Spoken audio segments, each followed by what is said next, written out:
Hello everybody, welcome to another Blu-ray update. Today is kind of a bit of a small one, but it is, I would say, the Labor Day haul for this time around, even though this is only the first day of the Labor Day weekend that I'm recording this on the Friday of the weekend. But this is pretty much the only things I'm gonna get, or I've already have gotten for this weekend until for quite a while. I don't know when, maybe another Criterion one that will probably be the next in line, or hopefully I'm trying to get some Shout Factor stuff, but we'll talk about that here.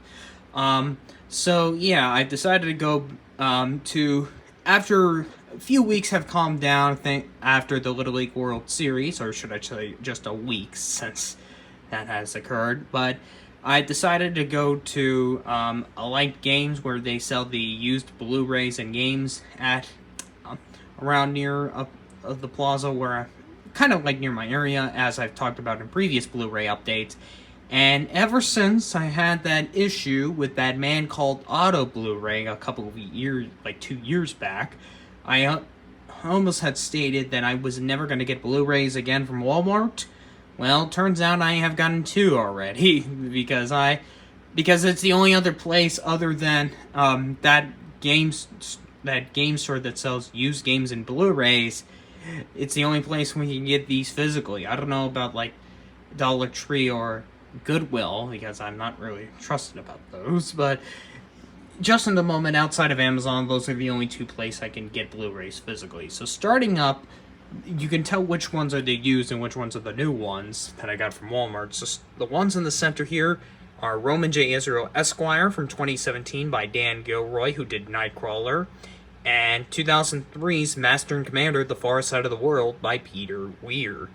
So Roman J. Israel Esquire has been a movie that I've been kind of trying to get. It is a pretty underrated film. It did got a Best Actor nomination for Denzel Washington. And ironically enough, this is Roman J. Israel is actually a character that has Asperger's. Yes, a character with... This is a movie about a man with Asperger's syndrome. So I was kind of surprised. It didn't really explain it in the movie. They didn't really say it, but they stated the character does have Asperger's, as you would see throughout the movie. It's been a while since I've seen it, but the performances were fantastic, not just from Denzel Washington here, but also from Carmen Ejogo and Colin Farrell, I believe, was the other... Yeah, Colin Farrell is the other actor in this movie. It has been a while since I've seen this one, but it's very interesting. Dan Gilroy went from Nightcrawler to this film that got very mixed, so... But I've been having it on the wish list on my Amazon account, but now I finally got it at that store, and here it is. But if there is one movie that has been in that store shelf for a few years, and that is this one, Master and Commander, The Far Side of the World. I finally watched this movie, I think back in June, I believe. This was before my Oscar movie marathon I had occurred throughout the month of July, so... Yeah, so this has been a long time coming. This has been on that shelf in the store for a long time, and it's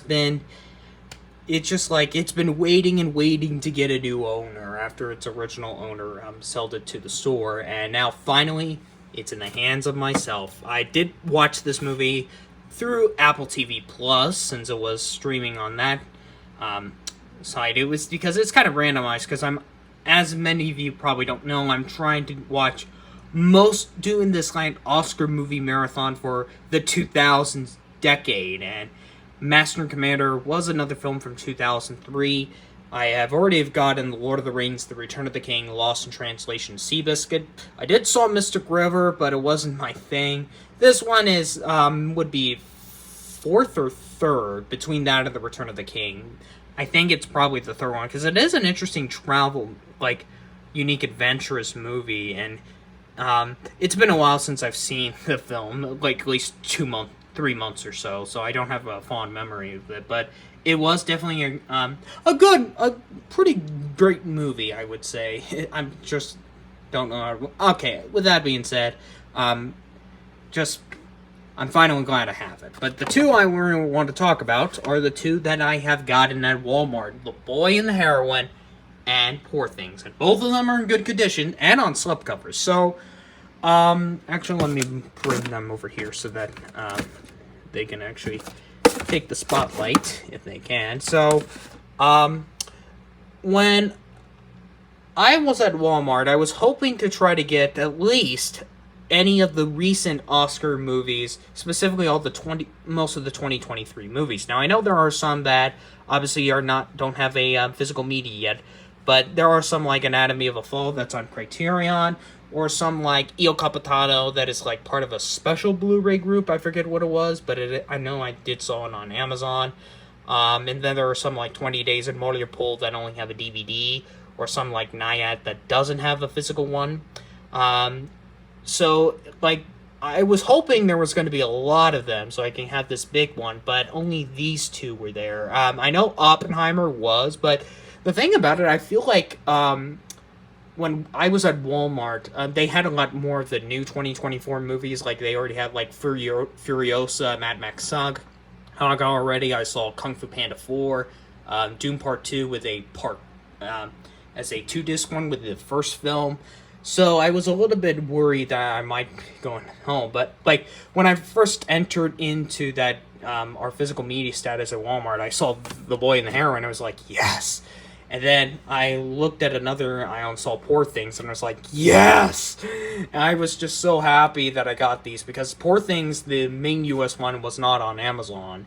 And I was planning to get The Boy and the Heroine on Shout Factory, or on the G-Kids official website, with, like, Howl's Moving Castle and Spirited Away, which those two films were there, but they were part of the 2-disc set, and I want them individually. So yeah, and yeah, I was hoping they were going to get it like other films like The Holdovers or Past Lives or Elemental or Spider-Man Across the Spider-Verse, but I really wish they would have kept like some of the previous, from last year's movies in a different section aisle, because they had a lot of DVDs though, and like one dedicated to television, so they had less Blu-rays, but they still showed they're strong on physical media. So now let's get this dead. So as you might have saw my personal Oscar lineup of 2023, these two were both nominated for Best Picture. The Boy and the Heroine is actually my winner in the Animated International or Documentary Feature category. And I finally managed to actually, I think a week or two ago, I did watch the English dub of the film. So I have now seen it. And both the main dub and the English dub are kind of both half and half.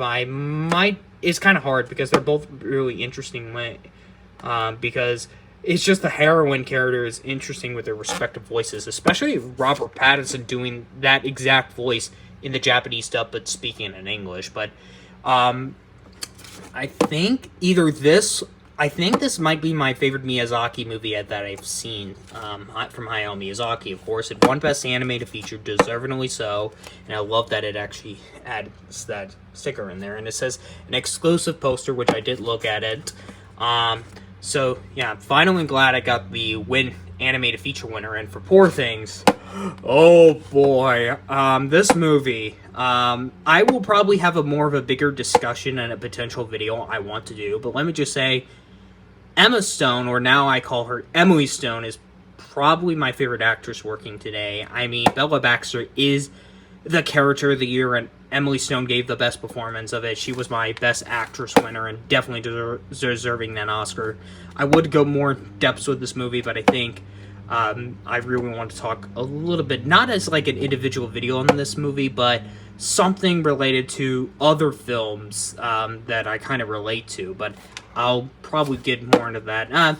It is not a movie for everybody, because one thing is there's a lot of sex scenes in this movie. I think even more so than Napoleon. So, but not like, well, I won't go into it. But if you've seen the movie, since it is R-rated, it's just like saying Willem Dafoe, fantastic, Mark Ruffalo and Rami Youssef, and all like everything in the technical aspect, from Tony McNamara's writing, Yorgos' directing, the score by Justin Fendrix, the cinematography, the editing, the costumes, the production design, the makeup, the sound, all of that around are just fantastic in this movie. Even the ensemble, it's just like an amazing film.